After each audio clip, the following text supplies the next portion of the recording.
A very pleasant good morning, dear readers. Welcome back to my channel, English Mentor. Today, we are going to analyze the editorial of 5th of January. So let us start this editorial in detail.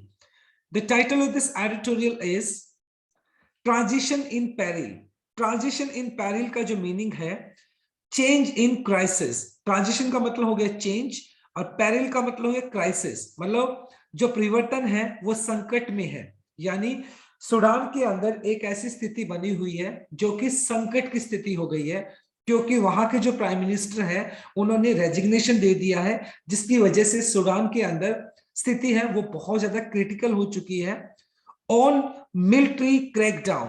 Crackdown का मतलब होता है severely repressive action, यानी सैन्य कार्रवाई जो की गई है मिलिट्री की वजह से सूडान के अंदर. अभी वहां पर क्या हो गया, वहां पर अस्थिति पैदा हो गई है, वहां पर सिचुएशन है वो बहुत ही क्रिटिकल हो गई है. तो इसी पर्टिकुलर सिचुएशन को हम इस एडिटोरियल में डिस्कस करने वाले हैं. Let us start this editorial in detail. The military should and the crackdown. अब मिलिट्री क्या कर रही है, बहुत ज्यादा वहां पर इंटरफेयर कर रही है सूडान के अंदर, और कहीं ना कहीं जो मिलिट्री है, जो सैन्य है, सैन्य शक्ति है, उन्होंने वहां पर सूडान के अंदर जो कार्रवाई की हुई है, तो मिलिट्री को कहीं ना कहीं उस कार्रवाई को रोकना होगा and pave the way for democracy. और कहीं ना कहीं जो मिलिट्री है उसको मदद करनी होगी.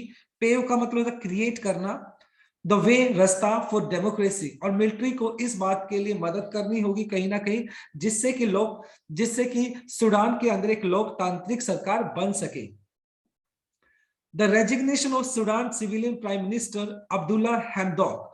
और फिलहाल देखा जाए तो सूडान के जो सिविलियन लोगों के द्वारा चुने गए जो प्रधानमंत्री है अब्दुल्ला हैमदौक, उन्होंने क्या किया, उन्होंने रेजिग्नेशन दिया है, अपने पद से रेजिग्नेशन दे दिया, हैज पोस्ट. और उनके इस रेजिग्नेशन देने से जो देश है, यानी जो कंट्री है, ऑलरेडी बैटर्ड का मतलब होता है ब्रोकन, टूटा हुआ होना, बाय पॉलिटिकल इंस्टेबिलिटी. यानी सूडान जो है वो अगर देखा जाए तो वहां पर राजनीतिक अस्थिरता बनी हुई है. ऑलरेडी सूडान है, वहां पर बहुत सारा क्रिटिकल सिचुएशन पैदा हो चुकी है, वो ऑलरेडी टूटा हुआ है. लेकिन इस तरीके से सूडान के जो सिविलियन प्राइम मिनिस्टर हैं अब्दुल्ला हैमदौक, उन्होंने जो रेजिग्नेशन दिया है उसने क्या कर दिया है, उसने सिचुएशन को और भी खराब कर दिया है.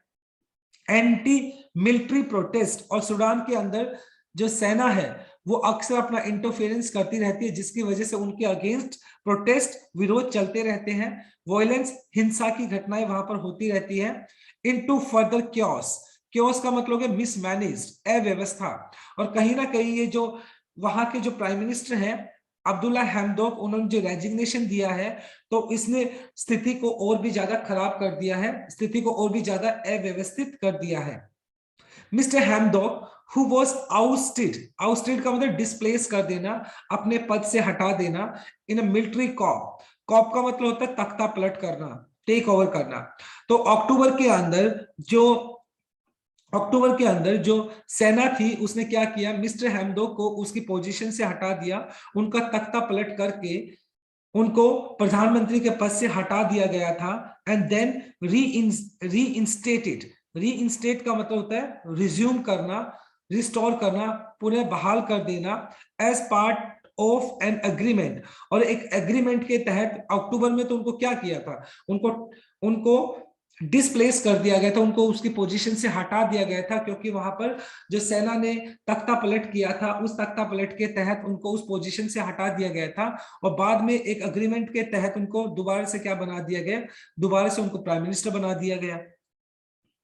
Fail to convince. और कहीं ना कहीं ये जो मिस्टर हैमदौक है वो फेल रहे, असफल रहे कन्विंस करने में, लोगों को विश्वास दिलाने के अंदर. दी प्रोटेस्टर्स, जो लोग उनका विरोध कर रहे थे, मिस्टर हैमदौक का जो विरोध करने वाले लोग थे, मिस्टर हैमदौक उनको विश्वास नहीं दिला पाए that he could form an independent technocratic government. तो वो लोगों को विश्वास नहीं दिला पाए मिस्टर हैमदौक कि वो एक स्वतंत्र सरकार बना सकते हैं, टेक्नोक्रेटिक गवर्नमेंट. टेक्नोक्रेटिक का मतलब हो गया the government which supports technology, मतलब एक ऐसी सरकार जो टेक्नोलॉजी को सपोर्ट करती है. तो कहीं ना कहीं मिस्टर हैमदौक वो लोगों को विश्वास नहीं दिला पाए, उन प्रोटेस्टर्स को विश्वास नहीं दिला पाए कि वो एक स्वतंत्र, एक लोकतांत्रिक सरकार को बना सकते हैं। That would complete Sudan democratic transition, और वो एक ऐसी सरकार बनाएंगे जो कि एक लोकतांत्रिक जो प्रक्रिया है, जो परिवर्तन है, उसको वो पूरा करेंगे।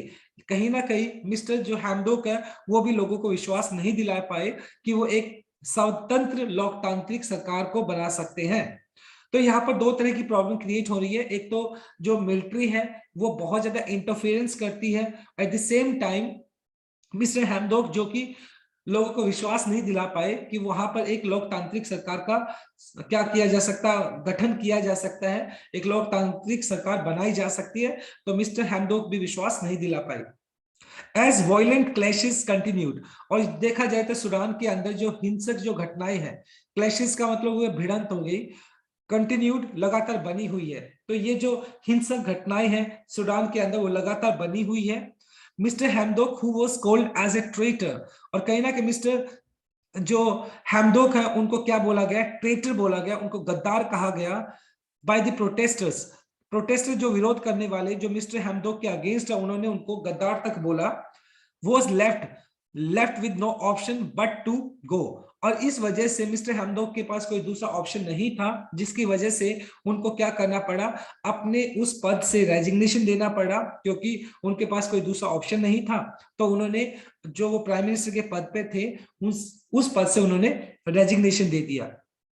The crisis is of the military on making, और जो फिलहाल जो संकट की जो स्थिति बनी हुई है सूडान के अंदर, ये स्थिति खुद मिलिट्री ने पैदा की है। सेना जो है वहां की, सूडान की सेना जो है, उन्होंने ये खुद क्राइसिस पैदा किया है, खुद संकट पैदा किया है। Sudan was on a slow but steady transition towards the democratic under the sovereignty council. हालांकि सूडान के अंदर पूरी तरीके से लोकतांत्रिक सरकार नहीं है, लेकिन उसके बावजूद भी सूडान क्या कर रहा था, प्रोग्रेस तो कर रहा था। स्टेडी का मतलब कंसिस्टेंट, लगातार, ट्रांजिशन मतलब परिवर्तन, तो डेमोक्रेसी की तरफ सूडान है वो लगातार बढ़ रहा था। Under the sovereignty council, sovereignty का मतलब हो गया संप्रभुता, काउंसिल का मतलब हो गया एक तरीके से लोगों का एक ग्रुप कह सकते हो, डिपार्टमेंट कह सकते हो, जिसका मतलब परिषद हो गया, which was formed as a part of power sharing agreement between the generals and civilian leaders। तो सूडान के अंदर सोवेनिटी काउंसिल के नाम से एक डिपार्टमेंट कह सकते हो, इसको फॉर्म किया गया था, जिसका पर्पस क्या था, जिसका पर्पस ये था कि वहां के जो जनरल्स है, जो मिलिट्री के जो ऑफिशियल्स हैं और सिविलियन लीडर्स है, जो लोगों के द्वारा चुने गए जो लीडर्स है, नेता है, वो आपस में क्या करेंगे, पावर शेयरिंग करेंगे, और जिसके तहत मतलब मिलिट्री और लोगों के द्वारा चुने गए जो नेता हैं उनके बीच में पावर शेयरिंग होगी सरकार को लेकर, और इस तरीके से एक डेमोक्रेटिक सरकार का गठन किया जाएगा। तो इस पर्पस से वहां पर सोवेनिटी काउंसिल को बनाया गया था। लेकिन इस तरीके से जो मिलिट्री ने क्रैक डाउन किया है, कार्रवाई की है, कार्रवाई करने की वजह से सूडान के अंदर अब जो स्थिति है वो बहुत ज्यादा अव्यवस्थित हो चुकी है।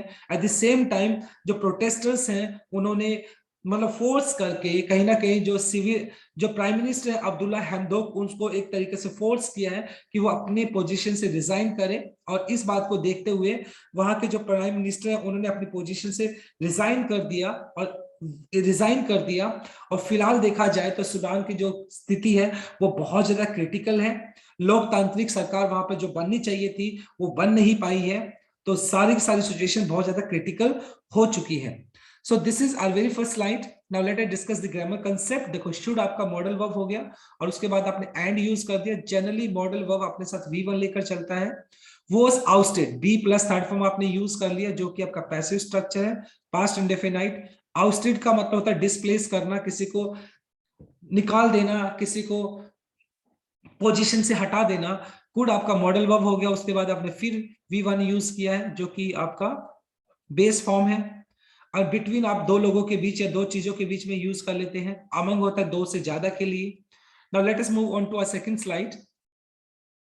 But general Abdel Fattah al Burhan disband का मतलब होता है डिसॉल्व करना, भंग कर देना, the council and ousted mister Hamdok. कहीं ना कहीं जो जनरल बुरहान है, जो कि एक डिक्टेटर आप कह सकते हो, लेकिन वो क्या है, जो मिलिट्री है उसके सबसे बड़े जो ऑफिशियल है, जनरल है, तो उन्होंने क्या किया, जो एक सोवेनिटी काउंसिल बनाया गया था जिसके अंदर पावर शेयरिंग की जाएगी, किसके बीच में, जो मिलिट्री ऑफिशियल्स हैं और दूसरा जो जो लीडर्स हैं, पब्लिक लीडर्स हैं, उनके बीच में पावर शेयरिंग की जाएगी। तो मिस्टर जो जनरल बुरहान है, तो उन्होंने अपनी पावर का यूज करते हुए, मिस यूज करते हुए उन्होंने क्या किया, उस सॉवरेनिटी काउंसिल को डिसबैंड कर दिया, उसको भंग कर दिया। और at the same time mister Hamdok जो कि प्राइम मिनिस्टर थे, उनको क्या किया, उनको उसके पद से हटा दिया। Ever since was mass protest, mass का मतलब ह्यूज, प्रोटेस्ट का मतलब विरोध, लेट इन 2018 2018 के अंदर मतलब एक बहुत बड़ा विरोध हुआ था। The general have tried everything to protect the military privilege. तो 2018 के अंदर जो जर्नल है, जनरल बुरहान, उनका बुरी तरीके से क्या हुआ था, प्रोटेस्ट हुआ था, उसका विरोध किया गया था। तब से अगर देखा जाए तो जनरल बुरहान जो है, उन्होंने हर एक कोशिश की है, जो मिलिट्री प्रिविलेज की अगर बात की जाए, प्रिविलेज का मतलब स्पेशल राइट्स, यानी सेना को जो स्पेशल राइट्स मिले हुए हैं, उन राइट्स को बचाने के लिए जो जनरल बुरहान है, उन्होंने पूरी कोशिश की है। They first remove long term dictator Omar al Bashir. तो सबसे पहले जो जनरल बुरहान है, जो मिलिट्री है, उसने क्या किया, वहां के जो तानाशाह थे, बहुत लंबे टाइम से एक तानाशाह बने हुए थे सूडान के, ओमर अल बशीर, उनको उसकी पोजीशन से हटा दिया and took the power in their hands. और सेना ने पूरी की पूरी जो पावर है वो अपने हाथों में ले ली, पूरी सरकार को अपने हाथों में ले लिया। They agreed on power sharing only after direct military rule became unsustainable। और जब सेना को ये लगा कि इस सरकार को चलाना बड़ा मुश्किल है, इस पावर को कंट्रोल करना बड़ा मुश्किल है, क्योंकि ये पावर जो है अनसस्टेनेबल है, not able to be sustain, जिसको लंबे टाइम तक नहीं चलाया जा सकता है, तो उसके बाद सेना इस बात के लिए अग्री हो जाती है कि वो पावर शेयरिंग कर सकती है, कि आधी पावर आपके पास रहेगी और आधी पावर जो लोगों के द्वारा चुना जाएगा, जो नेता चुना जाएगा, वो क्या करेगा, आधी पावर वो लेगा।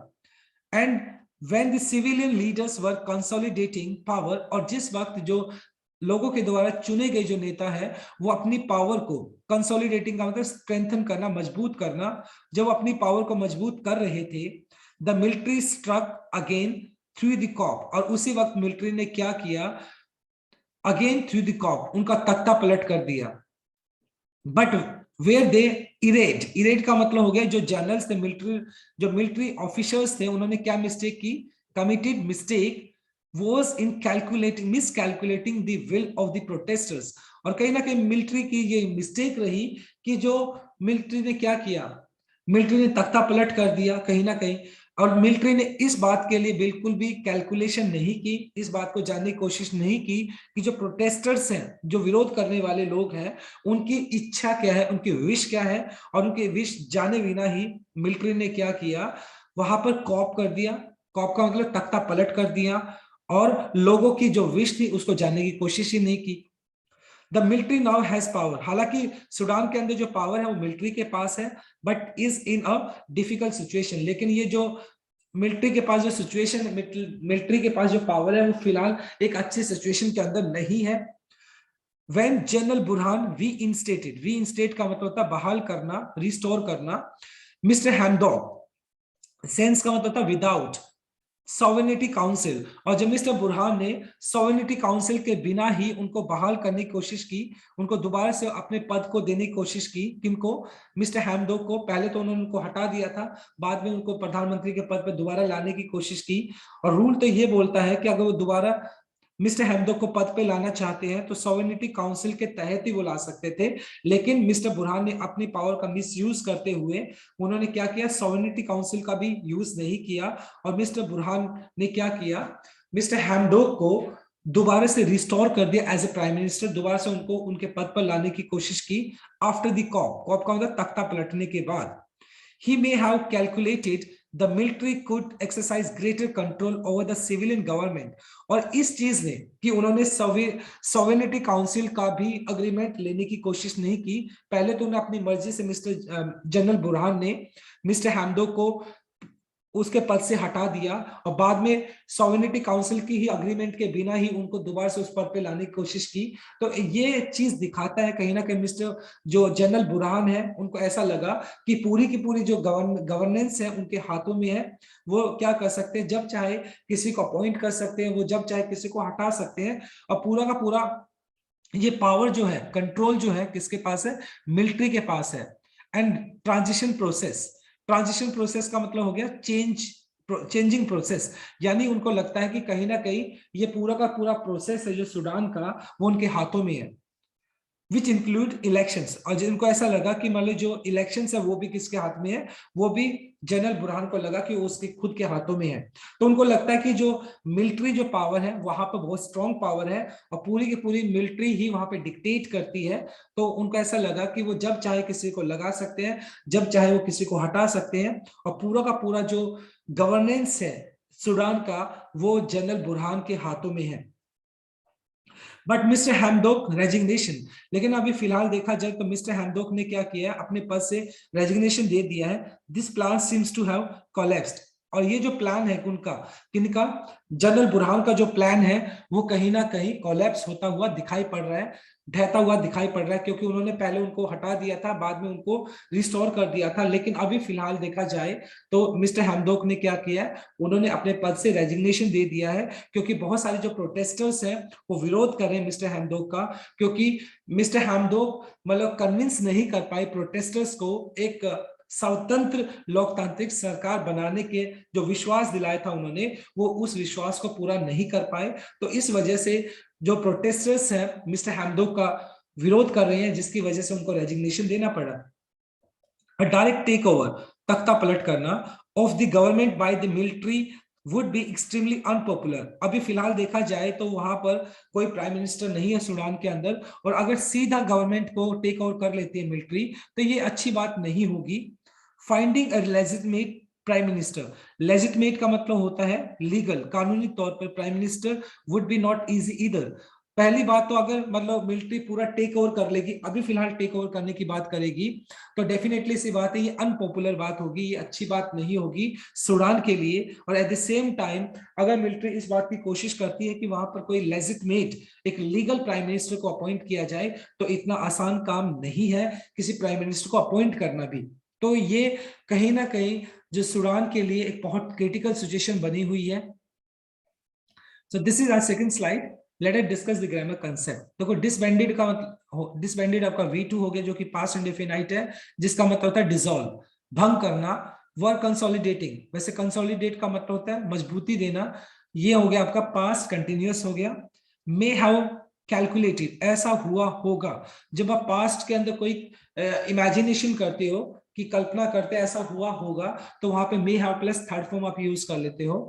कोलैप्स्ड, टू हैव कोलैप्स, देखो टू हैव ऐसे आपका हो गया इंफिनिटिव केस, हैव के बाद आपने थर्ड फॉर्म कर दिया तो इंफिनिटिव परफेक्ट हो गया आपका।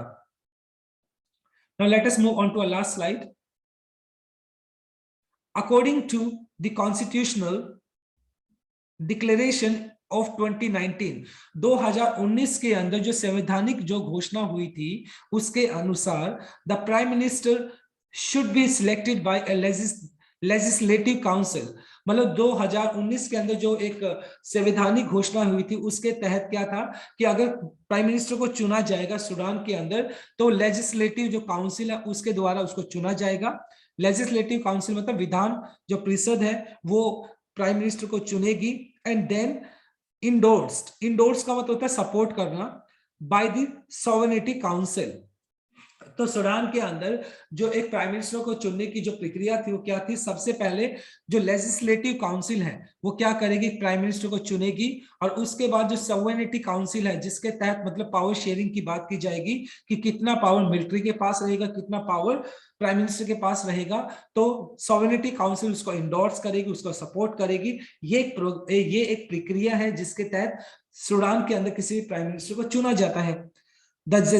The legislative council was never formed, लेकिन सबसे बड़ा प्रॉब्लम तो ये है कि जनरल बुरहान जो है उन्होंने क्या किया था, जो लेजिस्लेटिव काउंसिल तो कभी वहां पर हुई ही नहीं। क्यों नहीं हुई वहां पर, क्योंकि वहां पर डिक्टेटरशिप चली हमेशा, और या फिर जो मिलिट्री रूल है वो चला है, और एट द सेम टाइम जो सॉवरेनिटी काउंसिल थी उसको डिसबैंड कर दिया गया। तो यानी लेजिस्लेटिव काउंसिल तो वहां पर कभी बनी ही नहीं, क्योंकि उससे पहले वहां पे डिक्टेटरशिप थी, फिर उसके बाद मिलिट्री रूल आ गया, और जो सॉवरेनिटी काउंसिल जिसको बनाया गया था जिसके तहत मतलब सेना के बीच में और जो जो गवर्नमेंट है उनके बीच में पावर शेयरिंग की बात होती थी, और उसको कहीं ना कहीं जनरल बुरहान ने क्या कर दिया, डिसबैंड कर दिया, उसको भंग कर दिया। The military could appoint another technocrat. अगर मिलिट्री किसी भी दूसरे टेक्नोक्रेट को, किसी दूसरे लीडर को जो टेक्नोलॉजी को सपोर्ट करता है, सपोर्टर ऑफ टेक्नोलॉजी, तो कर सकता है, यानी मिलिट्री किसी दूसरे को भी अपॉइंट कर सकते हैं, क्योंकि मिस्टर हैमडॉक ने तो रेजिग्नेशन दे दिया है। But if the protesters did not accept mister Hamdok, लेकिन प्रॉब्लम तो ये है ना कि प्रोटेस्टर्स जो है वहां के सूडान के, उन्हें मिस्टर हैमडॉक को ही एक्सेप्ट नहीं किया, they are certainly not going to accept the anyone in the military appoints the next। लेकिन प्रॉब्लम तो ये है क्योंकि मिस्टर हैमडॉक को ही विरोध का सामना करना पड़ा, जिसके तहत उनको रेजिग्नेशन करना पड़ा। अगर मिलिट्री किसी दूसरे को भी अपॉइंट करती है वहां पर, तो डेफिनेटली सी बात है, तो वो जो लोग हैं, जो प्रोटेस्टर्स हैं, क्या वो मिलिट्री के द्वारा जो अपॉइंट किया गया प्राइम मिनिस्टर है, क्या वो उनको एक्सेप्ट करेंगे? तो सबसे बड़ा प्रॉब्लम तो यही है। वीक्स लॉन्ग प्रोटेस्ट, हफ्तों से लंबे लंबे प्रोटेस्ट वहां पे चल रही हैं, विरोध चल रही हैं, हैव आल्सो पैरालाइज्ड, लकवा मार देना, and already enfeebled economy. Enfeebled का मतलब होता है वीकन, कमजोर पड़ी हुई इकोनॉमी, अर्थव्यवस्था।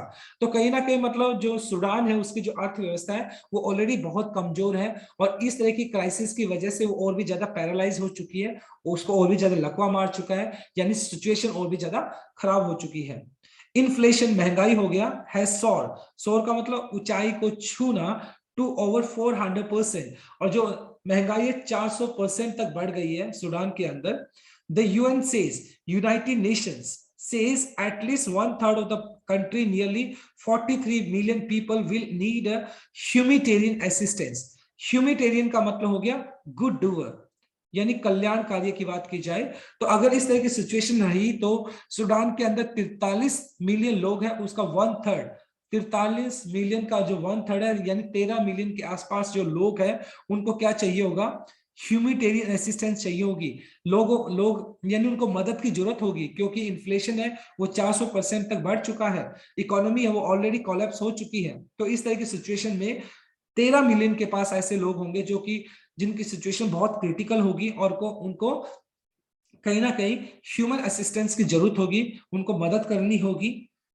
2022 की अगर बात की जाए तो Sudan needs a stable, Sudan को जरूरत है एक स्टेबल, स्थिर, रिस्पॉन्सिव गवर्नमेंट, जो क्या करे? रिस्पॉन्स करे, that can address the critical challenge, जो कि जो सूडान के अंदर फिलहाल जो चैलेंज बना हुआ है, जो एक क्रिटिकल सिचुएशन बनी हुई है, उसको एड्रेस कर सके, उसका समाधान कर सके, एक ऐसी सरकार वहां पर बननी चाहिए।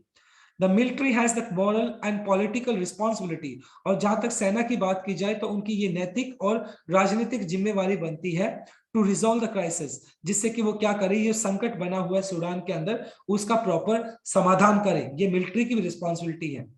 It should immediately and the crackdown, और जो मिलिट्री ने फिलहाल वहां पे जो कार्रवाई की है, उस कार्रवाई को जो मिलिट्री है वो जल्दी से जल्दी खत्म करे, and respect the power sharing agreement it signed with the civilian leader in 2019।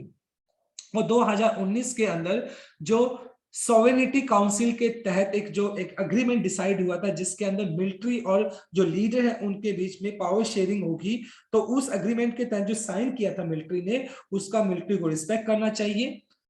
And restore the sovereignty council, और जो सोवेनिटी काउंसिल जिसको जनरल बुरहान ने क्या कर दिया था, डिसॉल्व कर दिया था, डिसबैंडेड कर दिया था, उसको दोबारा से बहाल किया जाए, और ये जो पावर शेयरिंग है उसको दोबारा से अग्रीमेंट के तहत उसको क्या किया जाए, उसको एग्जीक्यूट किया जाए प्रॉपर तरीके से, एंड अलाउ द कंट्री, और पूरे देश को इस बात के लिए अलाउ किया जाए फुल ट्रांजिशन इनटू डेमोक्रेसी।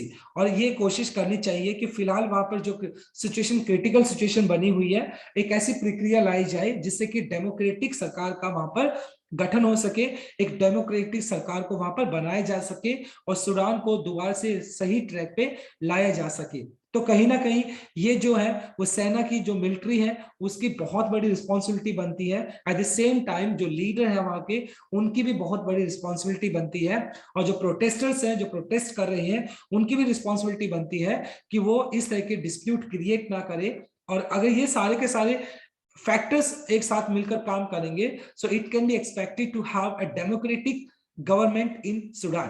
तो सूडान के अंदर एक डेमोक्रेटिक सरकार बन सकती है, right? So it was a wonderful article today.